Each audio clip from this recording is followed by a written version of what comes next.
Ride through the city like Brennan Schaub. I'm on a mission to get it all. Ride through the city like Brennan Schaub. If you ain't thick, please don't get involved. And now, Brandon Thick Boy Schaub. Good luck. We're up. What's up, fam? It is June 22nd, Monday. Now, typically, we're going to do the Big Brown Breakdown live on Mondays and Thursdays, and we do the live chat on Tuesdays and Fridays. And usually, Tuesday, Fridays, live chat's always at 11 a.m. Central Time. Mondays, Big Brown will typically be at 9 a.m. Central Time, so we do it super early for you guys. But Brian Callen is missing a second week in a row finding kids, so that frees me up to come in a little later. That comes in a little later. All right, Nick. So that's what we're doing. Happy Father's Day, belated Father's Day for all you dads out there. Hope you had a good Father's Day. So I know I'm getting older. For Father's Day, I got, my wife got my grill cleaned. She cleaned my grill, had some professional clean the grill, and then I got wider-toed shoes. That's how you know you're getting older, man. That's how you know we're getting older. I don't know how I feel about them. Hopefully you guys can see them. They got a big heel on them. I just wanted wider-toed shoes. She said these got the highest ratings. They're Stoke shoes. They have like the Bruce Bolt on the side, so I thought they were Bruce Bolts, which I love because it's the Austin company. They're wide because I'm constantly on my feet. Like yesterday, I was on my feet from I get to the football field with Tiger at 7:30, and then I went straight from there to Boston's 2 games. I got home at 5, so that's why I'm also so tan too. That's why I'm so tanned. You're looking like a native. You're looking native now. I look 100% Cherokee Indian. I'm just in the sun nonstop. Yesterday, about 4 o'clock in the prime of the heat in Austin, I'm coaching Boston's team, the All-Star team, and I got a little lightheaded. Yeah. I looked at one of the dads. I'm like, hey, can you give me a Diet Coke? Diet Coke? What is wrong with you? Oh, I need my Diet Cokes. Drink water. I was like, can you give me a Diet Coke? I'm a little lightheaded. He's like, oh yeah, dude, you all right? I'm like, yeah. I've been in the sun for like 9 hours straight, man. I haven't really drank or eaten anything. Some orange peels and water, bro. Yeah, dude, I was not doing good. But the boys are cooking. The big tournament's this coming weekend, so it all comes down to this. Last weekend of All-Stars is this weekend, so I can't wait. Drew Casablanca. Did Boston win both games? Bro, Civ. So it's just seeding right now. And then the big tournament for all the Texas teams are this coming weekend. So the past 3 weekends have been for seeding. We got the 3rd seed. We played the number 1 team. We played them our 2nd game in the first weekend. They beat the brakes off us. Best 6-year-olds I've ever seen, Dripping Springs. We played them yesterday. We've been working, literally been game plan for this team. We're up. I'll get to fighting after this. I got to get this off my chest. We're up by 1 the entire game. The entire game. The boys are balling. They're catching the ball. Bosty's cooking. The boys are doing their job. All we got to do going into the last inning is score 4 runs and we win the game. And at this level, 6, usually everyone scores 5 runs. Unless there's some good defensive plays, you get 3 outs. That's how you win the game. We held them. They only got 3 runs one inning. That's how. So I was like, all right, last inning, we get 5. This thing's over. We got to run at 3rd. To win the game. Not even a gingerly walk. He like walks, jogs, and gets tagged out to lose the game. I go up to him, because they're 6, so you can't get too wild. I go, buddy, why would you not run to the base to win the game? He goes, I didn't feel like running. I went, and we lost the game. I was so upset. I'll save it there. I was so upset. I looked at the other coach. I go, someone handle this. I'm not equipped to deal with 6-year-olds. You just didn't feel like it? Didn't feel like it. Lost us the game. Let down all his teammates. Would never pick that kid on my team ever again. But all good. Because then we had a game right after that, and they absolutely destroyed this team. We had 3 innings where they got no runs, 3 outs, back to back to back. Boston was balling. It was so frustrating. And then at night you had House of Dragons. and it was finally lit. Finally some action. Is this new season that good? Everyone's saying this really good. This first episode was last night, and it was like all violence. Really? Which the season 2 was so slow. Season 2 was a trailer for season 3. I got bored. I couldn't keep up. Season 2 is tough. It was just a trailer. But yeah, let's get into the freaking. Let's get into the fights, man. Let's get into the freaking fights. Happy Father's Day. What up? What up? What up, Brownies? What's going on, man? Dela Cruz, plan on doing any vlogs on your kids' games and practice? Nah, I leave that stuff off. Drew Casablanca, oh my God, I'd be screaming at that kid. I should have pinched him. Dude.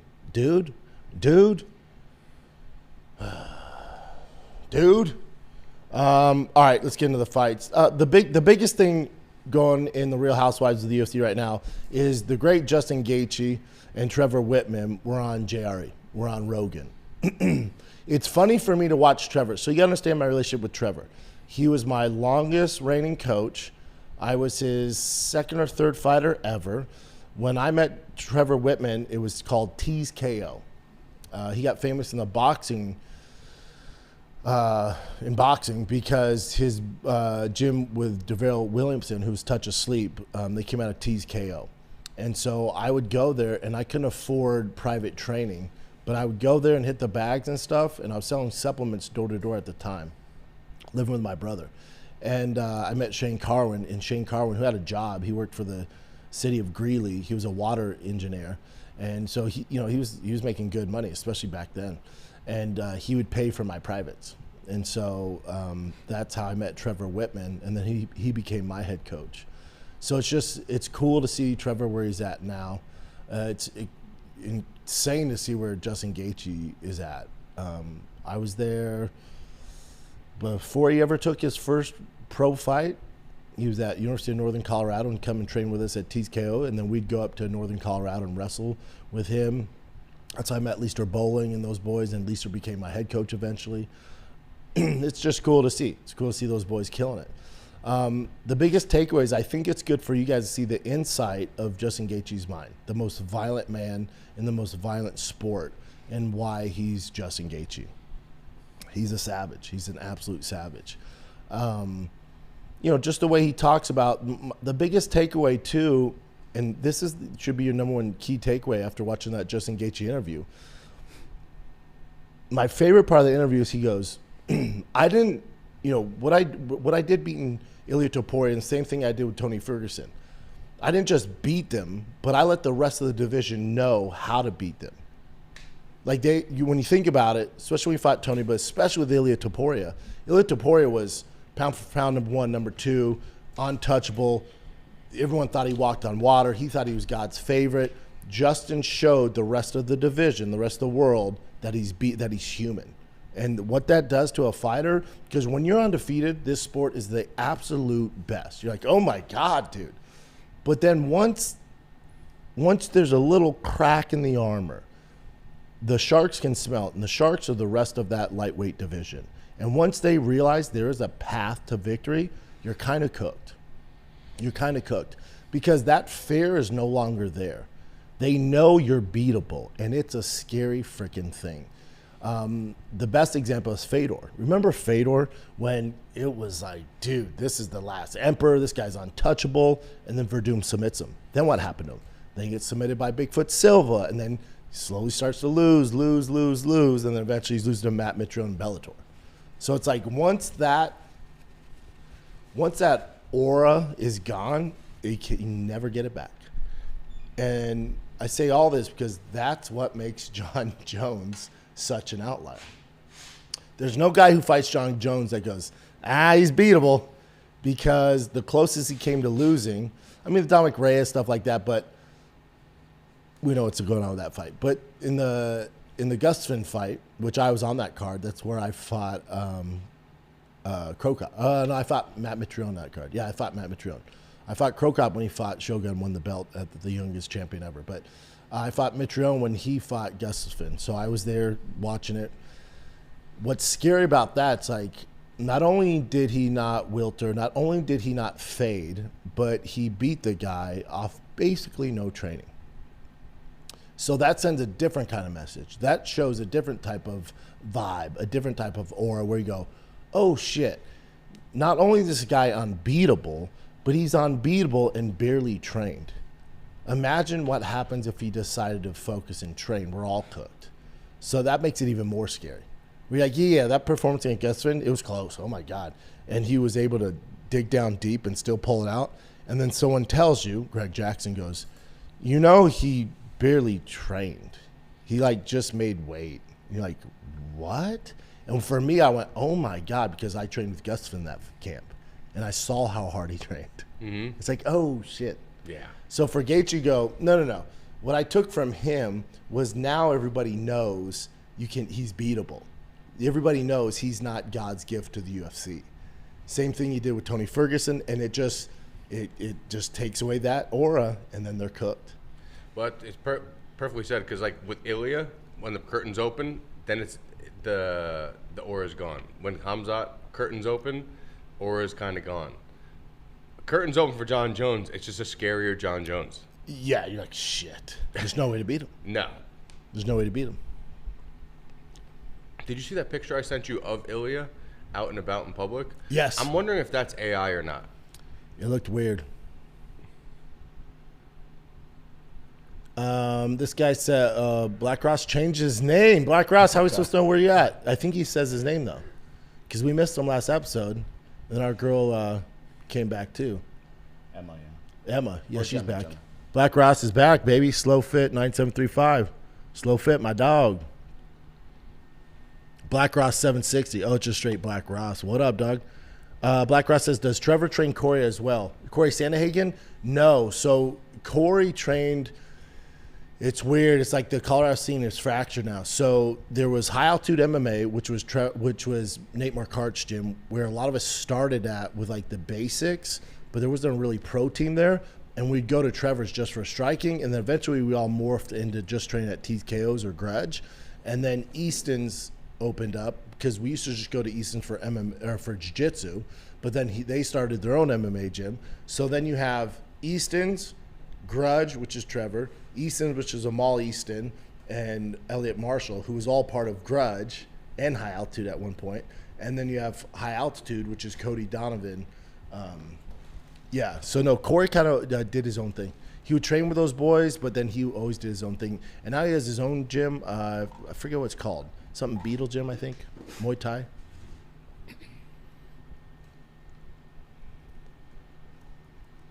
Nerzio says, just turned off Miss Rachel, watch Big Brown Breakdown. Dude, that means you got little kids, hopefully. Yeah, my baby girl loves freaking Miss Rachel. Loves her. Captain UG, what up, man?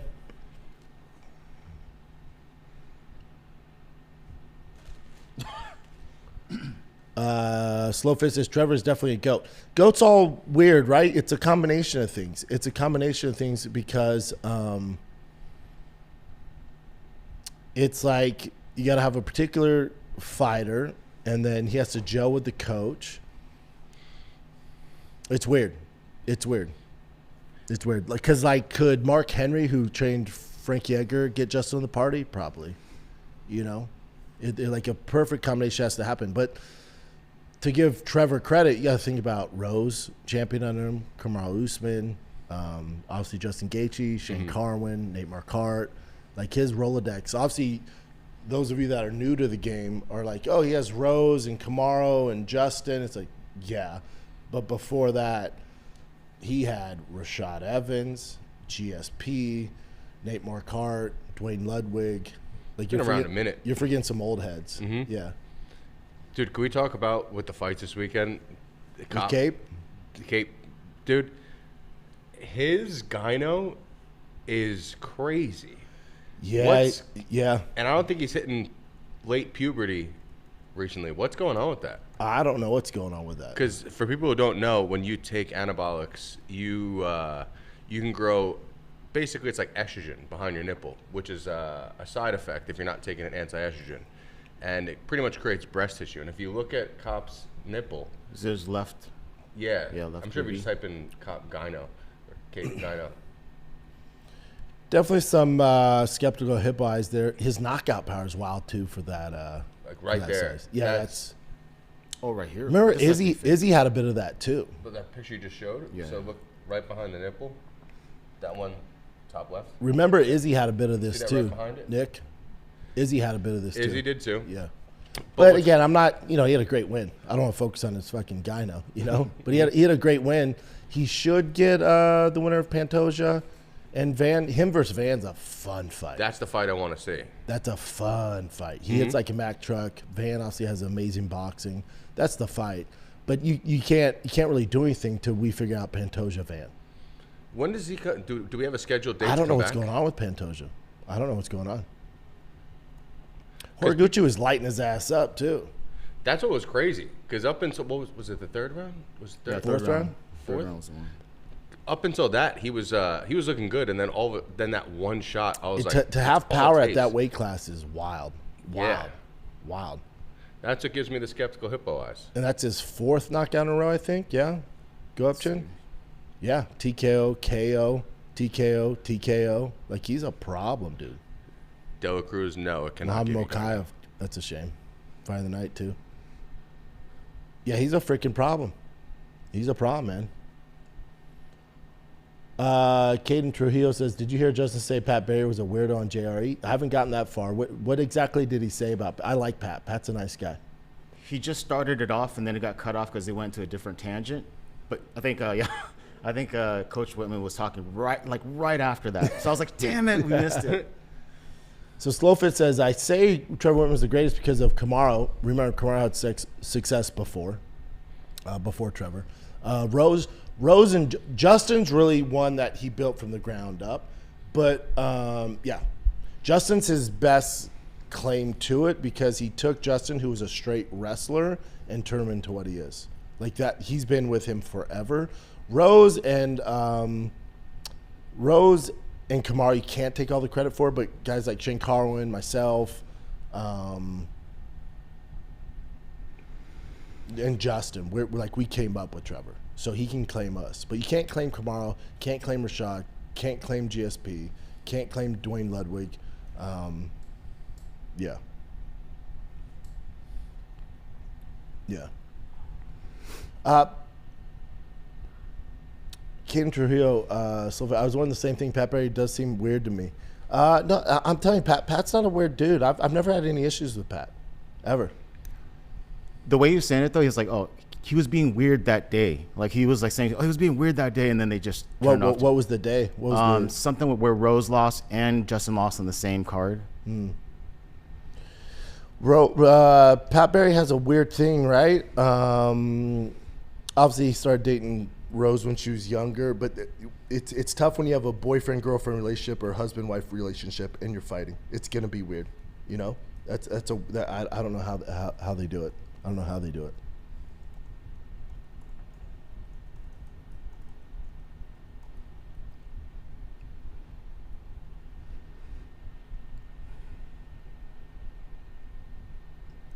Drew Casablanca says, B, did you ever train or fight around Pat Barry? If so, was he a normal dude? Back in the day, I remember his kicks were like rhinos.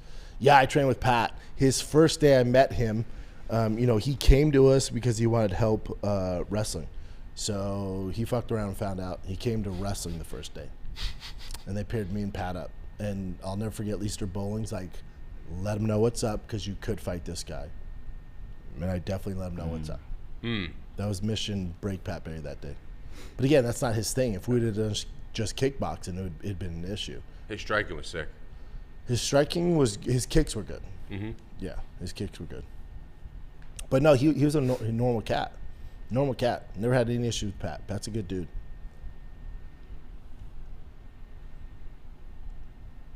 The Holy Goalie says, yeah, Cape loses to both Van and Pantoja for me. He already fought Pantoja, yeah, and lost. Strength of schedule. Yeah, I mean, just the way De La Cruz, yes. Just the way he,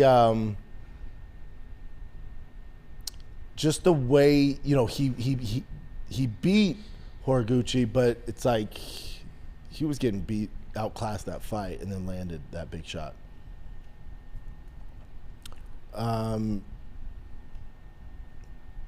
D. Jambo says, Pat seems extremely possessive of Rose.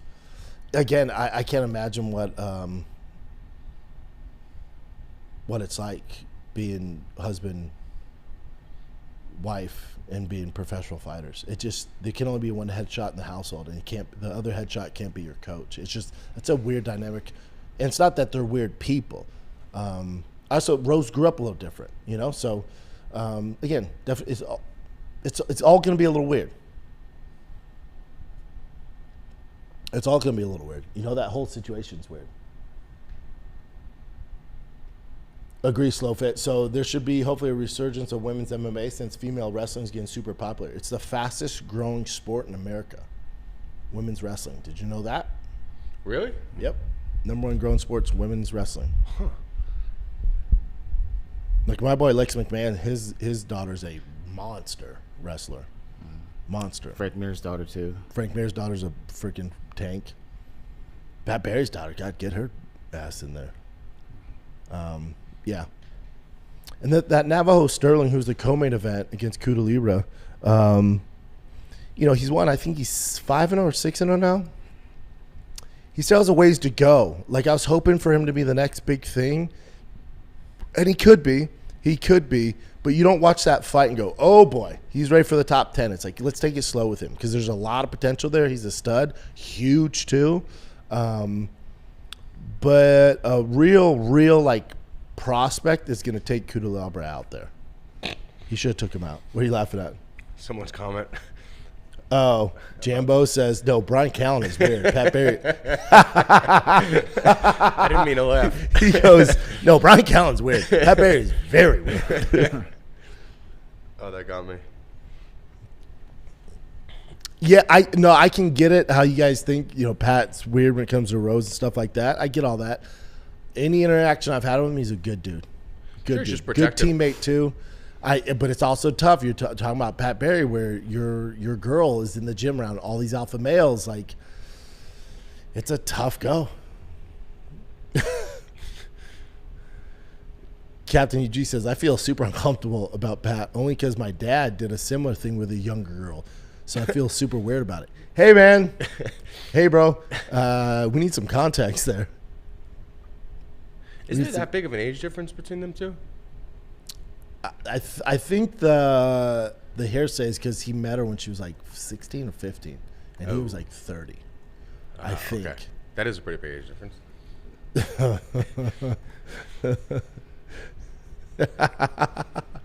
Jambo says, yeah, dude, serial killers seem normal too. Yeah, to me, because I'm crazy.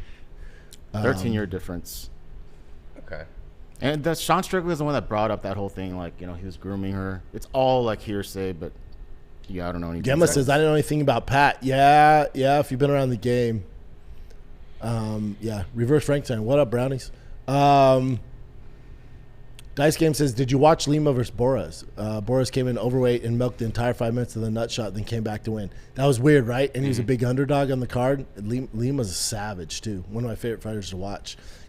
Lima's thing is he just doesn't throw in combos. Everything's one punch, one punch, one punch, one punch. To get to the next level, he has to take some risks. He has to throw combinations. It drives me nuts watching him because he's so talented. He's so technical. But he throws single shots non-fucking stop. With Boras, also the nut kick, it was like in his taint. It was like, buddy, get the fuck up. That drove me nuts. He's down there shoulder. I was like, get the fuck up.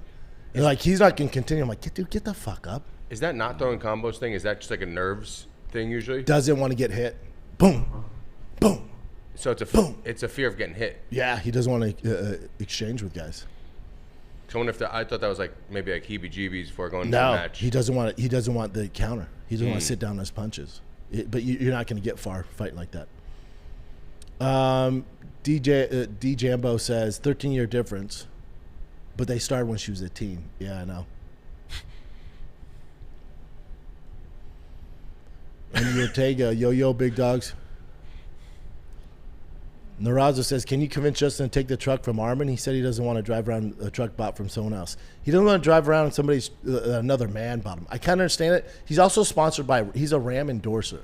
So I'm pretty sure Ram gave Justin a new Power Wagon. So that's why he doesn't. He just got a brand new truck. Yeah, Ram gave him a Power Wagon, which are super dope. Oh, I should get my truck back tomorrow.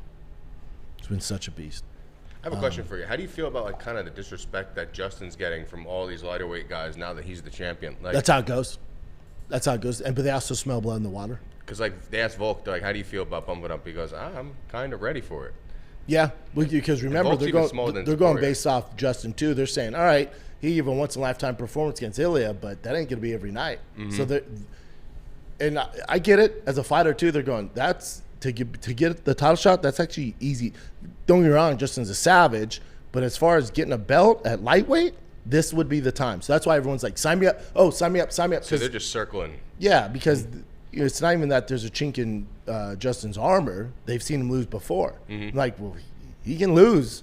So they're all like, sign me up. Yeah. Easier said than done. Also, Joe and Trevor talking about him fighting. I was thinking about this coming in. I don't agree with it. But I don't know Justin's financial situation either. It'd be the greatest career of all time as far as walking away after one fight. Doing the White House fight, you're never going to beat it. Remember, too, though, the only time you make fuck you money, the only time is when you're champ. So it's easier said than done. Like, you're not making fuck you money as an interim. You're not making fuck you money as BMF. Like, he's had every belt. Now he finally has the real, undisputed lightweight belt of the world. This we make fuck you money. So to walk away, easier said than done. Easier said than done. I couldn't agree more with him where he's like, dude, I ain't giving Ilia a rematch. I beat him twice. I broke him twice. I'm with him. Ilia has to go back to drawing board. Also, Ilia needs about a year off. Ilia needs a year off. So I agree with Justin on that. But what do? You do the max. I'm not really that interested in that. I think really we're going to find out what Justin wants to do. They're waiting on Conor. The Conor thing's tough though too, because you got to remember, it's not that Conor wins, you're automatically fighting Conor. Conor wins, he has one fight left. Do you really think the UFC is going to give Conor McGregor a title shot for his last fight on his contract? Not a chance. So Conor's going to have to win. There's going to be a whole negotiation between Conor and the UFC to re-sign a 6-fight deal. Conor's going to have to bypass testing the free agency market and agreeing to a new contract, and then they'll promise him a title shot. So there's a lot that's going to have to happen. But Justin said he's not going to fight this year. So that gives us some time. But remember, it's just not, Conor wins, they're going to give him a title shot against Islam or a title fight against Justin. Hold on. No. The UFC would never, ever, for his last fight in April, let him fight for a title and just walk away and test free agency. Not a chance. So, Conor's going to have to forgo testing free agency where he's going to make more money, and he's going to have to do it for the love of the game, for the title shot. The UFC's going to have to back up the Brinks truck. They're going to have to come to agreement. A lot has to happen. A lot has to happen. A lot. Big Earn. What up, dog? What up? Yeah, Andy Ortega says Arman is already doing a giveaway for that truck. Good luck with those giveaways, man. They're exhausting, and they're just going to take it and freaking flip it, bud. Yeah, Arman's with Nina Drama in Armenia now. My thing is, like, Arman, you got to fight, bud. You got to fight, buddy. I'm so sick of seeing him on streaming. Buddy, we got to fucking go. I think he wants to. Yeah, maybe. They're supposed to announce him versus Charles. 5-rounder. Is that what's next? That's what I'm hearing. What 5 rounds? So what is that for? Is that BMF? Technically, yeah, he's the BMF winner. Yeah, technically that'd be BMF. Which all grappling, I guess I want to watch that for BMF, but all right. Slowfit says, just says he wants equity in the UFC for all he has done. Well, if they give you equity, then what do they owe Conor? Jon Jones. What do they owe Jon Jones? What do they owe Brock Lesnar? Forrest Griffin. The list goes on. Yeah. It's never happening. It's never happening. It's never happening. Andrew Ortega says, Chandler says he's still not done. I know.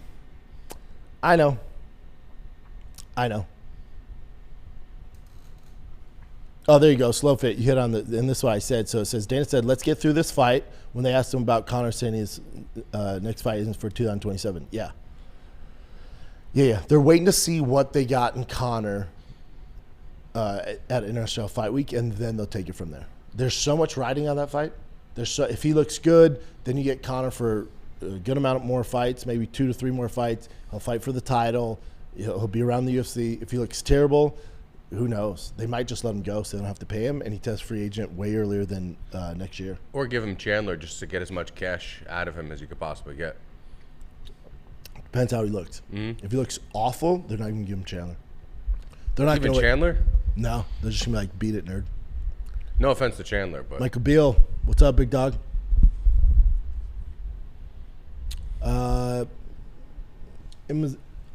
Imzavu 826. What's your favorite fight? Mine's Izzy versus Gaslam. That's Uppler. I'll tell you what's up there for me is Hokit Curtis Blades. yeah. That's a big boy. Heavyweights. What's your favorite heavyweight besides that of all time? Favorite heavyweight fight? Krokop Fedor in Pride.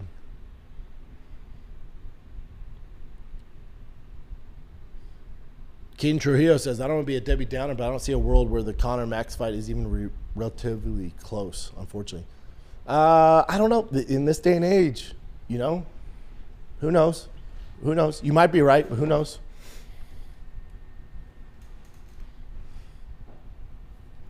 Big Earn says, man, there has to be more to Arman's situation than the weight miss. How many more for him to get a title shot? One more. He needs to get past Charles Oliveira for 5 rounds. One more. Dice Game says, if Conor loses, does he become a bigger draw as before? In the triple box with Rogan and Max's Smack Talk just seemed tired to me. There was no context to it. They just started off with them shouting at us. So that's where they messed up. The UFC messed up showing that part. Listen, Conor, he could lose this one and his next fight, no matter if it's Chandler, whoever, is still going to be the biggest because we don't have actual stars. So even if his star diminishes by 50%, he's still the biggest star. Still the biggest star, by far. I think Arman versus Oliveira could be. People underestimate how good of a fight that is. Like in general, it was a good fight last time. Y'all. Arman almost got choked out. Yeah, by the third round, it was close. It was close. Yeah, we'll see. We gotta do live reads of doing live Big Brown. Let's do it, man. Listen, when I started this podcast, Big Brown Breakdown, it seemed like I had to figure it all out on my own. Scripts, setup, filming schedule, logos. It was super overwhelming. Every day seemed to introduce a new decision that needed answers. When starting off with something new, it seems like your to-do list keeps on growing every day with new tasks. And that list can easily begin to overrun your life. Finding the right tool that not only helps you out, but simplifies everything can be such a game changer. For millions of businesses, that tool is Shopify. Cha-ching! Shopify is the commerce platform behind millions of businesses around the world and 10% of all e-commerce in the U.S. of A. Get the word out like you have your own marketing team behind you. Easy create and email social media campaigns wherever your customers are scrolling or strolling.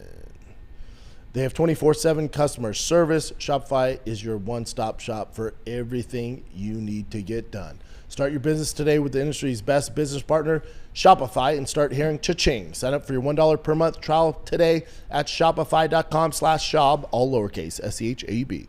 That's shopify.com/Schaub, all lowercase. Cha-ching. Let's get back to the program. Thank you for sitting through that read if you're watching us live. Live reads, what's popping? Best fight ever, Jones versus Gustafsson 1. That's Captain UG. Oof, that's a good one. Black Ross just loves him some Jim Miller. Arman versus Jim Miller. Let's go, dude. Yeah, I thought Justin was fantastic on there. What was your takeaway on Trevor Wittman, the glove situation? So I'll say this: Trevor's been working on those gloves since I've known him. So what is it? I don't know, 20 years now. He's been with those gloves, and the UFC, Dana has alluded to this because I remember I was like, oh, it's a no-brainer. The UFC, Trevor Wittman's gloves, the Onyx gloves, it's a no-brainer. And then I was talking to Rogan about it. He goes, yeah, dude, he asked for $100 million. Like, that's not going to happen. Now, a lot of people are like, I don't get it. UFC makes $7.7 billion. What's $100 million? The reason why the UFC makes so much money and receives so much profit is because they're not dumb. So I just never understood how Trevor couldn't come to an agreement. $100 million is not happening. If it was $20 million, like I know Trevor, buddy, $20 million? What else are you gonna do? He's not getting younger. Mm-hmm. It just seems like they need to come to some sort of agreement. My other hesitation is if they take the technology that Trevor's come up with, can they remanufacture that in like at a higher level? Like once you start manufacturing, let's say 10,000 gloves, is the quality the same? They said that that's kind of what they were doing with that new UFC glove. They were taking his ideas. They're trying to. Yeah, but Yeah. it just didn't work out the same way. The other thing is, too, I think it should be up to the fighter. So they should offer the current glove and Trevor's glove and let the fighters decide. Because when they just implement a brand new glove, I didn't love it myself. I've tried them on. They're okay. I also don't poke people in the eyes. Never have. In all my fights, never, no groin kicks, no eye pokes, ever. Not a thing. So I'm not worried about it. I like the glove. I like the stiffness. I liked all of that. There's going to be a lot of other guys on the UFC roster who like that. Why not offer both? To what you're saying too, like the only thing that made me apprehensive about it was it's great for strikers, especially because they're not with eye pokes. But what about how do grapplers feel? Like if you're That's what I'm saying. a wrestler, how do you feel about your hands naturally being like this? That's not good for. I mean, it kind of okay. So when you I get a guess Gable offer grip. 2 gloves, but if I'm going to a fight and I see the guy has a curved glove, I'm like, all right, he wants to strike this fight. Yeah. PDXCB, welcome, big dog. Black Ross says, if I was Trevor, I'd just go on Shark Tank. I don't know if Shark Tank could get it, though. I don't know if they understand the nuances of fighters' gloves and eye pokes. They'd be like, what? And it would all be contingent, like the Sharks would say, this is all contingent on Dana White being willing to buy this. Otherwise, there's no deal. Yeah. Captain UG says, I thought so. You were a clean fighter. I never remember you doing anything dirty. Never. I never hit anybody in the nuts. I got hit in the nuts. Gonzaga kicked me in the nuts once, but other than that, I got a point taken from me because they kept saying Herb Dean, of course. Oh, dude, speaking of the devil, Herb Dean said I was hitting Crocop behind the head. But it was nothing hard, and we were in clinch together, and when I'd hit him, he'd turn his head. Every time he'd turn his head. He kept turning his head. I'm like, dude, he's making me do it. Herb's like, took a point. I'm like, oh, now you want to take points. Where's this energy in 2026, Herb Dean? Damn. Yeah, he took a point from me. I got to be one of the only guys to hit somebody in the back of the head and get a point taken from Herb Dean. Herb Dean, yeah. And it was so evident. Crocop's just such a vet. He's like, oh, keep doing it. He hasn't taken a point since that day. No. Dice Game Network, you're a real one, dude. When's the next Toyota podcast ad read? Do you remember that, Chin? That was probably one of the there's a few moments that we laughed our asses off. That was freaking incredible. God. It was so bad. It was so bad. It was so bad. Ozuna says, yeah, but you hit him on the line, though? Yeah, I thought I was, and he kept doing it. And then Herb Dean, all of a sudden.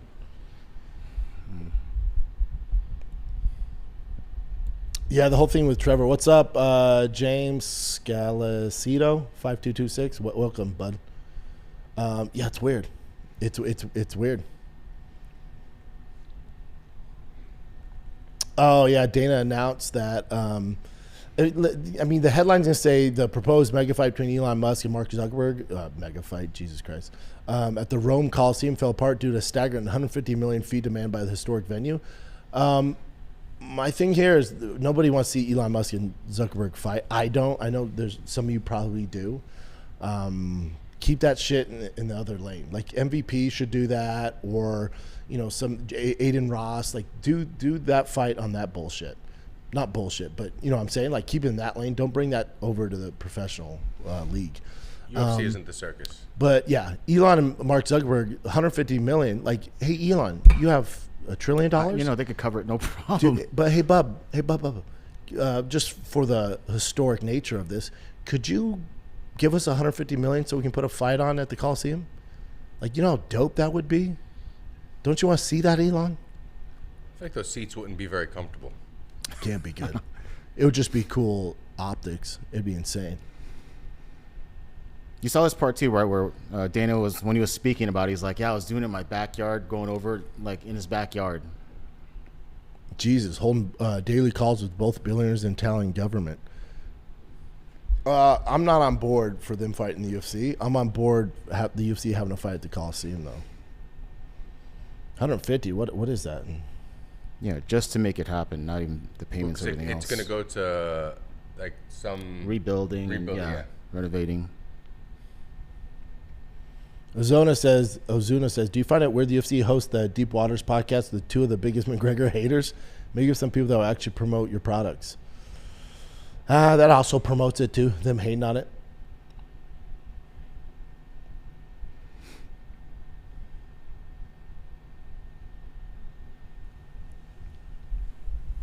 Yeah, I freaking told you guys this a hot second ago, but yeah, DDP fighting Kamaru Usman. We like this fight? I like it. I love it. I like it for this reason.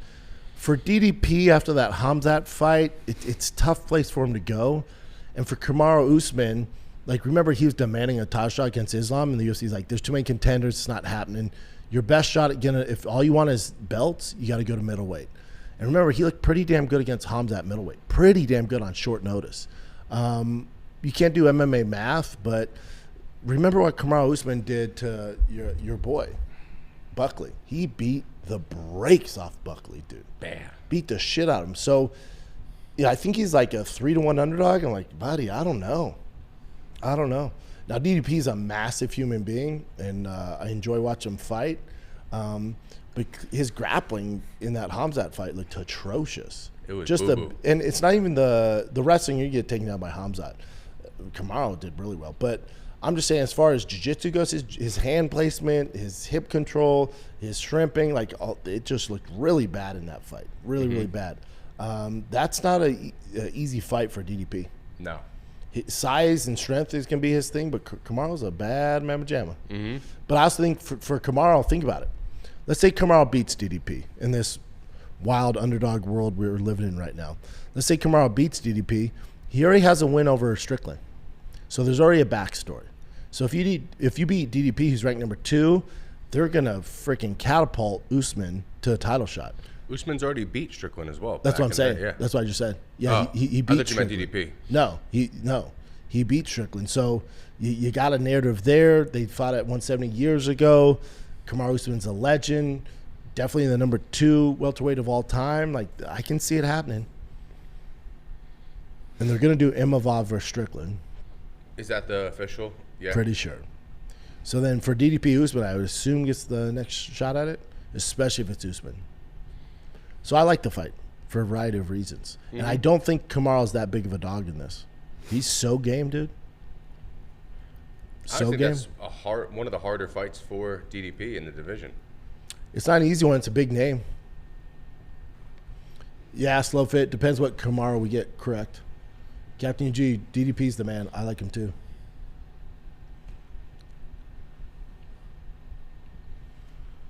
Andrew Ortega said I like Kamaru Usman for that fight. I can see it.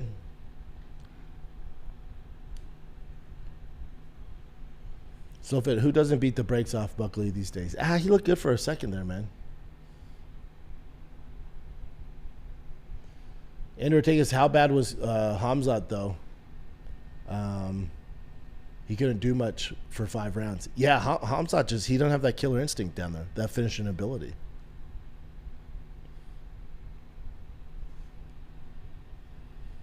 Kevin Murph says, thank you guys for the Murph's Fight Club shout out. Now we got 20 vet bros and chicks beating each other up at the park as the sun goes down. Also, Chin, you good, bro? What's with these hats? Emo stage? I think I've explained it to you guys, you and Brian. You sweat? Maybe, yeah, I'm always constantly sweating, so it's just like, even though Chin's lost all the weight, he still sweats like a fat kid. Chin runs hot. I run really hot. I got 2 fans on me right now. Patrick Martinez says, we get Justin to sign the new Freedom Belt when it comes in. I would love that if it freaking comes in. So it says the Gemma Girl sent Flow State for 200 jewels. That's cool. What is that? What is that? That's like a little gift. Of like emoji jewels? Yeah.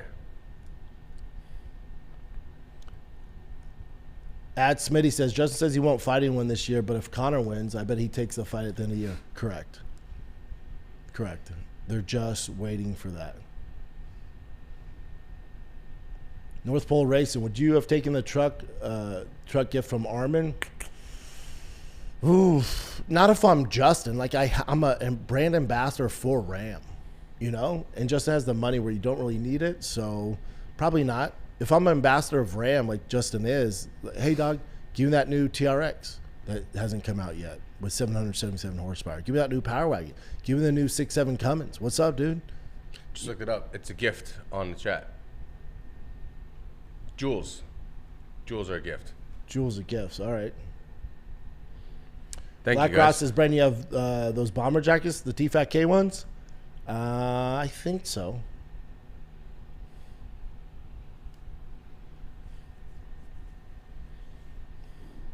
Big Earn says, it's like a tip for you guys. Interesting. Oh, nice. Gamer Girl says, I don't know what it is, to be honest. You just suggested to send it, so I sent. You're the first channel I've subbed on. We're learning together, y'all. Ryan Biting 3158. You think we'll get Kayla versus Nunes this year? I saw a post by Kayla showing she's training. I would assume. I hope so. I would assume. That's a hell of a fight. I would assume. Jermaine Jones, best way to start the week. Yes, sir. Monday's coming live, coming hot now.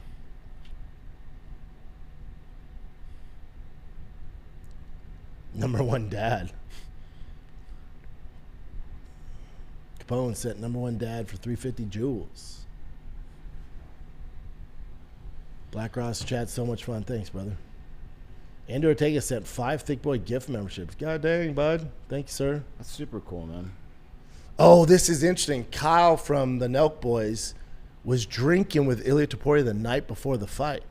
And he goes, there must have been 200 people at this party. And he's talking and shaking hands with everyone. He goes, just protect your energy, man. He goes, I'm not a fighter, but even I was like, what the hell are you doing, dude? He was drinking? He always does that. He always though. does. That's his tradition. Not like getting drunk. I got Hey, a wine. Yeah, bitch, he like doesn't a anymore. No. But you know what? This happened similar to GSP. Different context, but for GSP, he would drink red wine the night before the fights. In camp, he would relax with red wine. And the last Matt Serra, never touched it again. So for Ilia, it's just like, you know. That's a terrible idea. Gary Knight, welcome to the club, big dog. Dan Farley, welcome to the club, big dog. Big Earn says, have we sniffed out the Brian Callen burner account yet? I don't think so. I don't think Brian knows how to use YouTube. No. Sure as hell wouldn't have a burner account. Drew Casablanca, just please make a big brown breakdown shirt. Plain white with the logo we can represent. I'll come up with something, dudes, I promise. We're only like 2 weeks old. Yeah, it's pretty brand new. Let us crawl before we walk. North Pole Racing is a good point. Usman took the Hamzat fight in like a week notice, coming off the couch, sipping Modelos. I think it would be too much for DDP. Tough. It's not. That's what's crazy. It's not like a super easy fight for DDP, nor should it be. I mean, he's ranked number 2 in the world, for God's sakes. Yeah, the UFC did announce that the ranking system will debut this Today. Yeah. So where's it at, Chin? Yeah, I'll show you. Well, I wanted you to see the article first, but yeah. So they're, instead of going off of opinion and all that stuff, it's going to be straight up data based. God, I wonder who's going to fall out of the ratings. So it already looks different. Yeah. Oh, is this new? Yeah. Oh wow. Ilia Topuria fell 3 spots. It's on UFC.com. Strawn Strickland went up 1. Potan fell down 4. Marab fell down 2. Joshua Van down 1. They put Sugar over Umar. And these are the new ones, Chin? Yeah, started today. Aspinall hasn't moved. Still at 6. Keep going down? Yep. Justin Gaethje, Ilia went down 1. Hoofy went up 2. Everything else kind of stayed the same in the division. Keep going down. Yep. At heavyweight, Hokit went up 1 over Acosta. Interesting. The women, because they don't fight, there's been no changing. Even AI was like, just leave it. Not enough data. Yeah. Well, that's a cool thing about AI though. It just really gives you straight up data, not just like, oh, I like this guy. I'll tell you what's gonna hurt the Dagestanians is part of the ranking systems with this AI's activity. How active you are. Kind of like that. You like that? I love it. Yeah, I like that. Hamzat and freaking Islam are just going to be bottom of the barrel. Like, buddy, you fight once a year. Islam's the only one that like I give some grace to. Why?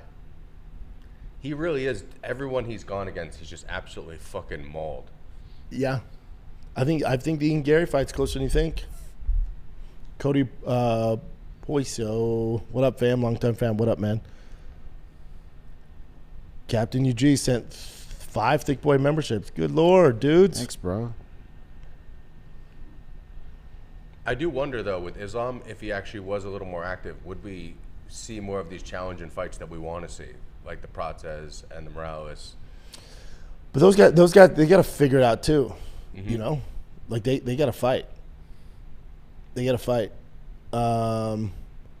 Black Ross says, I'm telling you guys, UFC should abolish the women's division until they grow more stars. Eesh. Then they're getting rid of the men's heavyweight division. Like, we'll be a little careful with that. Ryan Baiting, you interested in watching the Conor fight in person? No, I think I'm just going to do a live chat with you guys for it. Drew Casablanca, DDP is a minus 350 favorite. Yeah, I'm telling you. Put $100 on Kamaru. I mean, should he be an underdog? Yes. 3-1 underdog? That's crazy. I know who I'm betting on. D Jambo, what happened to your bike club? I just stopped biking. I got so busy, dude. Still have my bike. Rode around the kiddos last night, late at night. But, yeah. Give 'em a girl. Loving the membership gifts. Me too, girl. Thanks. Michael Beal, Schaub versus Kane wrestling at RAF. God, can I get my beak wet first? But I'd be down. D Jambo. Live stream during the Conor fight would be dope. Yeah, I'm down, dude. I'm down if you guys are. Black Ross says, I'm taking that Usman bet. Yeah, it's not bad. 3-1 is crazy. And Ortega Schaub versus Lesnar at RAF. I like your guys' confidence. I do. But would you do RAF? Yeah. Yeah? Yeah. Yeah, I'd be down.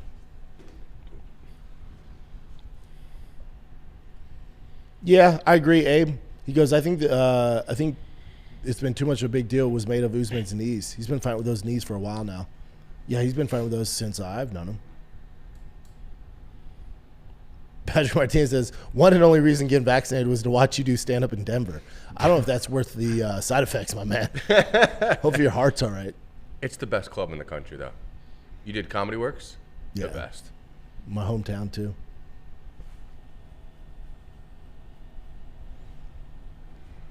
Youngblood says, what kind of trees you got on your property? Dude, I got these bushes now for privacy around my fence. They're supposed to go in Friday. I forget what kind. Texas is different than, there's not a ton of ficus out here, which is weird.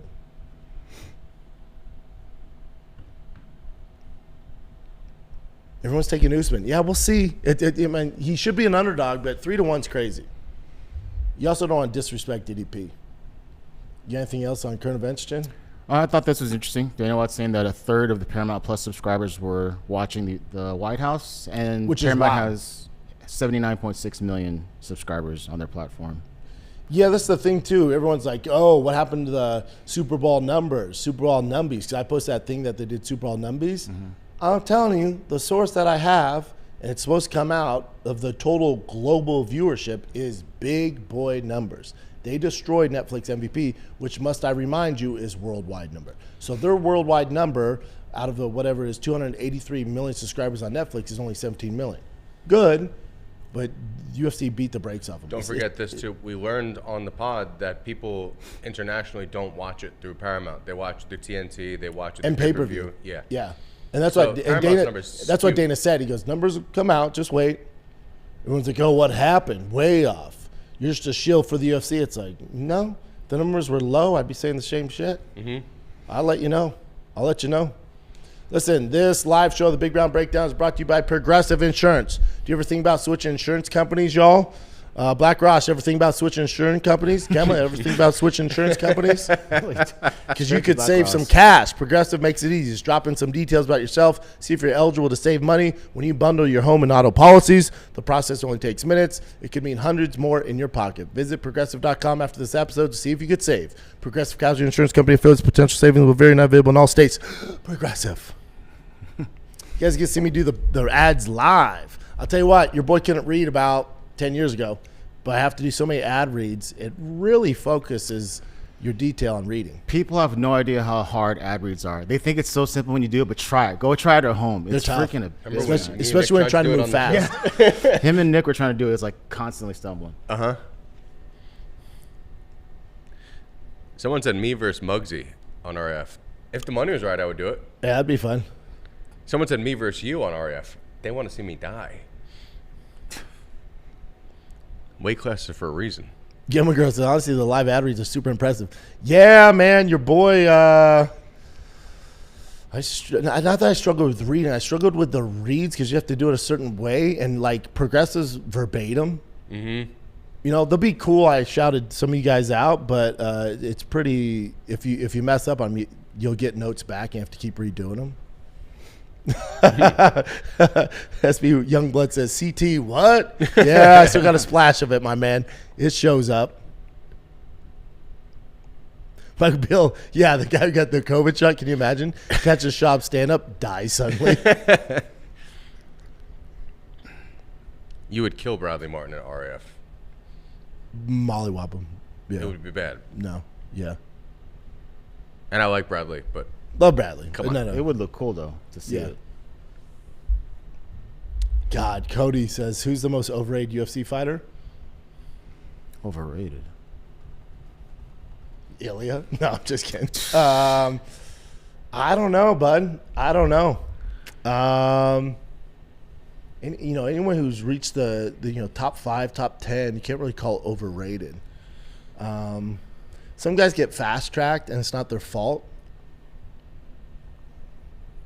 Overrated's a tough one, just to make it to the dance, you got to be pretty damn good.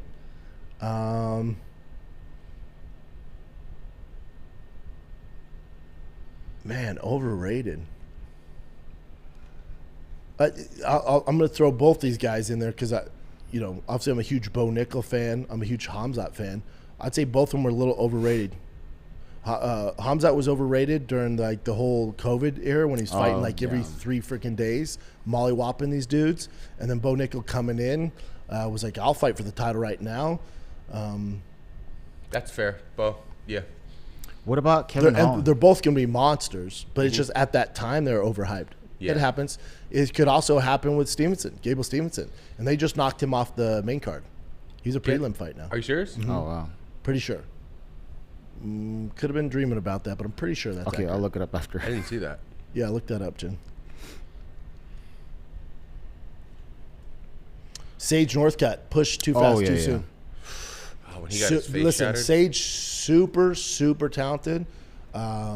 Freak. Sage is a freak. UFC and UFC's learned from this. They've done great with Patty. They did great with Sugar. They're doing great with these younger cats now. But they pushed Darren Till too fast, and they pushed Sage Northcutt way too fast. Those are the 2 prime examples, and it ruins their careers. Sage super talented, man. If he was a hot prospect today, and they built him the right way, Aaron Pico pushed too fast. They're learning from their ways now. They're learning. But yeah, you're right. Boom! Didn't dream about it. Gable Steveson is still fighting at UFC 329, but he was removed from the main event, which I disagree with.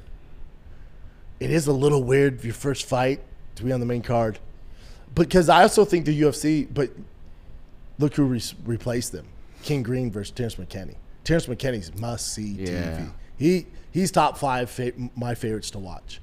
He's either knocking out in 30 seconds or losing. He's the best. He's fantastic. But also Gable Steveson, you guys, people in this chat, people here, we know who he is. But 98% of America doesn't. So to put him on the main card, they're kind of like, let's build him. Again, Fair. Slow build. Slow build. Someone asked me a question. Brendan said there's more footage of you wrestling. Brendan, yeah, there was. You were showing me chokes that I didn't even. That one choke, I don't know what it's called. That one that you showed me where you come up from behind. That shit was sick. Who's the most? T Noble said, "Who is the best coach you've ever had in any sport?"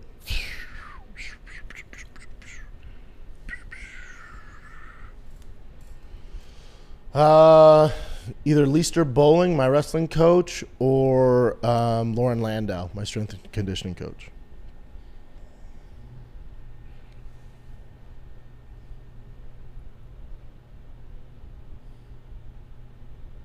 No, SB Youngblood. Yeah, Tom Aspinall's not overrated. He's not overrated. He hasn't had a chance really to prove himself. Cody says, who do you think has the highest fight IQ in the game? Besides John, Mighty Mouse. Horiguchi's up there as well.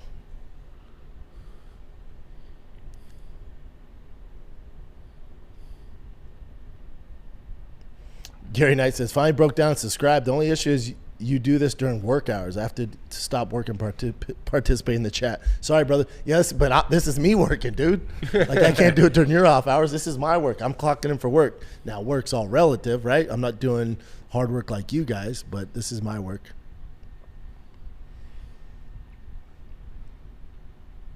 Dice Game, what fighter do you think helped you grow as an MMA fighter the most? Shane Carwin. Not even close. Fair, Reverse Frankensteiner. You're part of overrating Bo. You and Trump. Yeah, I'm still high on Bo. I'm super high on Bo. I love Bo. Yeah, I was drinking the Kool-Aid.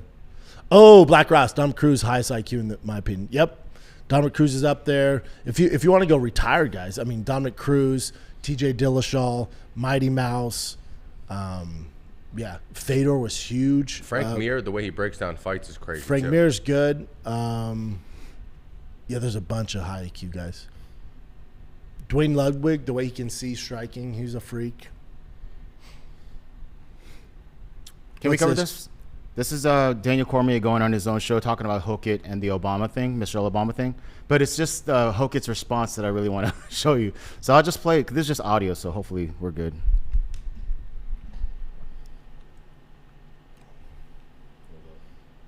The octagon just made no sense. It was completely uncalled for. Josh has been in my gym, but the comments that he made in the octagon just made no sense. It was irresponsible. It was nasty. It was horrible. It was unnecessary. He started his post-fight interview and he was going to do one of those gimmicky things that, honestly, like, I think it's lame as.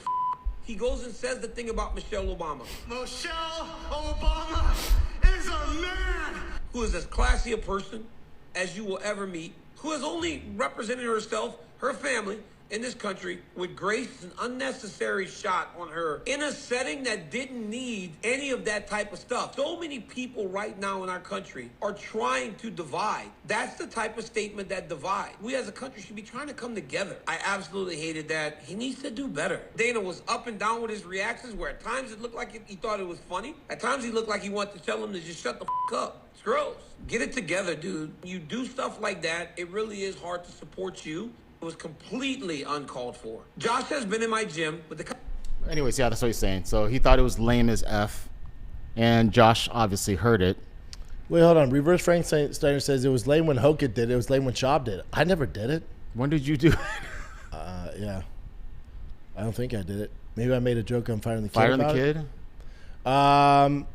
We probably discussed because it was in the news. You know, people were talking about it, but I think if you're focused on this, out of all the shit that happened on the White House card, you're focused on wrong things. I don't care. I don't care. Do I wish he didn't do it? Yeah, I think he could have done more for himself not doing it. Josh Hokit's plan is he doesn't care if you're hating on him or loving him. He just wants you talking about him. So that's exactly why he did it. Yep. Out of all the great things, this is the main focus, especially on the left, right? DC, they're focusing on this. And for Hokit, too, again, it wasn't his best performance. You didn't watch that Derek Lewis fight and go, oh, my God, that guy's the next world champ. But all we're talking about is this. Mm-hmm. It's also like the Michelle Obama stuff. I don't know what's going on there. I got my issues with Obama and how many people he killed with drones and shit like that, and the race wars that he started, if you look back on the history of his term. But for Hokit, it's just like, this isn't the way to do it, man. But again, this is his plan. This is his plan. You know? Mm-hmm. To Dane's point, if you don't like it, watch him get knocked out. Somebody try to beat him up. His response to DC was... But again, this is what he wants. This is what he wants. I've been nothing but nice to this fat cow pig. I'm not here for unity. In reality, there will never be unity. I come to divide people's faces. If you don't like it, then come do something about it. That's the part where I'm like, whoa, he's calling out DC. Yeah, 'cause DC's never going to fight him. But again, for Hokit, he wants the smoke. Okay. Oh no, what are you going to give me? Poatan? Oh no, what are you going to give me? Cyril Gahn? Beat me up. Yeah. He's undefeated. That's what he's doing. So he did call out Poatan, even though Poatan lost. I just don't know if Poatan takes that fight. It's a tough fight for him. Yeah, so he's asking for the heavyweight BMF belt versus Poatan. Yeah. The River Strength says you called Michelle Obama a man. I think it was last year. Here's the difference. I do a comedy podcast with Brian Callen. Yeah. So we say a lot of Oh my wild God, shit. way worse stuff. Way than worse that we have to edit out. We say wild shit. You can't take me making a comment, right? And it was trendy at the time too. And we were probably talking about the Obamas in general. Don't get me started on their chef dying. That's a whole nother thing. But if you believe all that stuff. But you can't compare me to Hokit on a freaking world stage winning a fight at the White House. On the lawn. Well, you conducted it too. It's like, okay.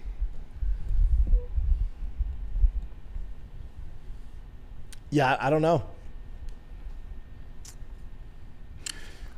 This could be the last one if you're cool with it. Okay. So this is Turkey al-Sheikh, and I had no idea, but he's dealing with cancer. And if you could just read this part right here. Dude, True Cast Walker says, shout to all the people working, not doing their job because we reside in live chat constantly. Yeah, I love you guys. This is Turkey al-Sheikh.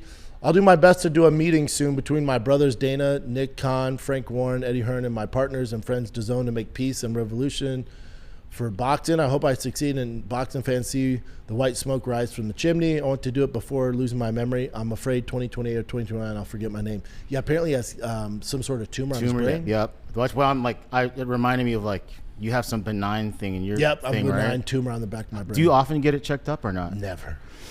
All right, man. Trill Maurer, what up, big dog? This DJ says Chin versus the Rainy Street Killer at RAF. Who's that? You don't know the Rainy Street Killer? The Rain Street. He's the one that I'm killed sure, Jay but guy. later says, I've got a third screen Oh. dedicated to the chat, not even lying. Hopefully you guys don't get in trouble. Oh, Ripper. Clapacitilism. Welcome to the party, dude. Oh, buddy, North Pole Racing. I've been listening, commenting while driving to work. Dude, don't get in trouble. Don't get in trouble, my man. Yeah, that's sad about. Yeah, that's wild too. Out of Exactly. nowhere, man. That's tough. We got a fight night this weekend. We'll get into it on tomorrow's live chat, Thursday's live show, or Friday's live show. So we'll get to the fight night this weekend. It's a good fight night too. Really good. Really, really good. That Coleman event is super tasty. Hell yeah. Yeah. I think that's it, y'all. Yeah. All right, that's it. We love you guys. Thank you so much. We love doing these live ones, man. Thank you guys so much. We'll keep going. We're going to keep going. I will see you guys tomorrow with the live Q&A. We got the super chat popping now. Come join the Big Brown Breakdown Club. Join the Brownies, man. We will be live tomorrow at 11 a.m. Central Time on the dot. All right? I love you guys again. Favorite part of my day. Shout out to you guys. Shout out to everybody in the chat. Love you guys so much, man. And I will see you tomorrow. I'm out.